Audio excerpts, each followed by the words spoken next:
Hey, this is Pastor Ray from Connections Church. Throughout the Bible, it's amazing how many times God uses stones to teach us how he relates to his people. For example, in the book of Joshua, when the Israelite people were coming to the promised land, what stood between them and the promised land was the flooded Jordan River. And there was no way that they were going to be able to cross that river. But God miraculously split that river and they were able to walk across it on dry land, just like he had done 40 years earlier in the Red Sea.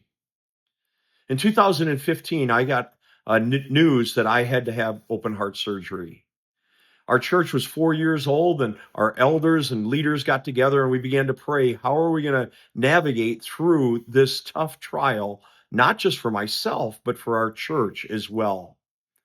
And miraculously, God raised up people to preach, to serve, and to fill all the different roles of our church during that summer of 2015. In 3 months, it took for me to mend and get back to normal. During that time of that summer, I was basically just kind of laying around, not being able to do very much while my body healed. And my brother called me out of nowhere and said, "Hey, I'm taking a group up to Canada and we're going fishing. Wondering if you and your son would want to join us." And I was like, man, wants to pass up a fishing trip? But there was very little that I could lift and very little that I could do. And I shared that with him. And my brother said, "That's no problem. We'll take care of it. We'll cover for you. We'll even lift the heavy fish out of the water if you want us to." And so Zechariah and I loaded up and we caught a lot of fish and had a great time, a lot of laughs. It was a great journey and a lot of memories. Along the shore, as we were fishing, quite often we would see these rocks that were stacked up. And we began to realize that those are Inuksuks. And they're originally from the Inuit people.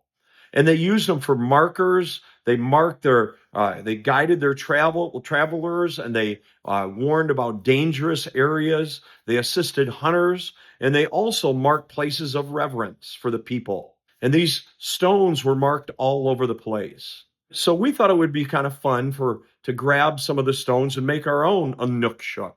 So we grabbed these little stones and we made a cross-shaped Inukshuk. And we have this in our home. We glued these together just to remind us of the cross that Jesus paid for our sins on. This Easter season, I hope you will join us on this journey as we look at different stones and how God uses them throughout our lives to point us into a closer relationship with him, culminating with the stone that he rolls away from the grave.